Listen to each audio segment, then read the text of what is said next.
Hi, ಇದು Sunday morning. ನಾವು ಚಿತ್ರದುರ್ಗ ಹೊನ್ನಾವರ ಎಲ್ಲ ಟ್ರಿಪ್ ಮುಗಿಸಿ ಅತ್ತೆ ಮನೆಗೆ ಹೋದ್ವಿ. ರಜಾ ಬಂದ್ರೆ ಆಯ್ತು, ನಾವು ಭಾವನವರು ಮೈದ್ನ ಎಲ್ಲ ಹೋಗ್ಬಿಟ್ಟು ಅಲ್ಲಿ ಬಿಡಾರ ಹುಡ್ಬಿಡ್ತೀವಿ. ಹಳ್ಳಿ ಜೀವನ ಹೇಗಿರುತ್ತೆ ಅನ್ನೋದನ್ನ ಪದಗಳಲ್ಲಂತೂ ಹೇಳಕ್ ಸಾಧ್ಯ ಇಲ್ಲ. ಅದನ್ನ ಅನುಭವಿಸಿದವ್ರಿಗೆ ಗೊತ್ತು ಅದರ ಖುಷಿ. ಎಲ್ಲ ಒಟ್ಟಿಗೆ ಸೇರಿರ್ತೀವಲ್ಲ, ಒಟ್ಟಿಗೆ ಕೂತು ಊಟ ಮಾಡೋದು, ಹಾಡು ಹರಟೆ, ಇದೆಲ್ಲ ನಮ್ಮ ತೋಟ. ಅಡಿಕೆ ಹಾರಾಕ್ತಾ ಇದ್ದಾರೆ, ಇನ್ನು ನಮ್ಮ ಮಾವ ಇಲ್ಲಿ ಪೇಪರ್ ಓದ್ತಾ ಇದ್ದಾರೆ. ಊರಿಗೆ ಹೋದರೆ ನಮ್ದು ಯಾವಾಗಲೂ ಇದ್ದಿದ್ದೆ ದಿನಕ್ಕೊಂದು ಬೊಂಡ ಕುಡಿಯೋದು. ಇಲ್ಲಿ ಎಳ್ನೀರು ಅಂತ ಏನು ಹೇಳ್ತೀವಿ, ಅದಕ್ಕೆ ನಾವು ಬೊಂಡ ಅಂತ ಹೇಳ್ತೀವಿ. ಇವತ್ತು ನಮ್ಮ ಭಾವ, ಅಕ್ಕ, ಪ್ರಸು ಎಲ್ಲ ಸ್ವಲ್ಪ ಹೊರಗಡೆ ಹೋಗಿದ್ರು. ಹಾಗಾಗಿ ಅದಿಷ್ಟಿ ಒಬ್ಳೆ ಆಗೋಗ್ಬಿಟ್ಟಿದ್ಲು ಆಟ ಆಡೋಕ್ಕೆ. ಒಂದು ಸ್ವಲ್ಪ ಬೇಜಾರಿಂದ ಒಬ್ಳೆ ಆಟ ಆಡ್ಕೊತಾ ಇದ್ದಾಳೆ. ಇಲ್ಲಿ ನಮ್ಮ ಬೆಂಗಳೂರಲ್ಲಿ ಎಷ್ಟು ಚಳಿ ಇದೆಯೋ ಅಷ್ಟೇ ಸೆಕೆ ಊರಲ್ಲಿ.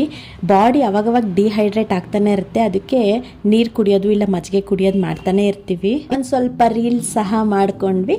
ಸೊ ಈ ವಿಡಿಯೋ ಇಷ್ಟ ಆದರೆ ಲೈಕ್ ಮಾಡೋದು ಮಾತ್ರ ಮರಿಬೇಡಿ. ಟೇಕ್ ಕೇರ್, ಬಾಯ್.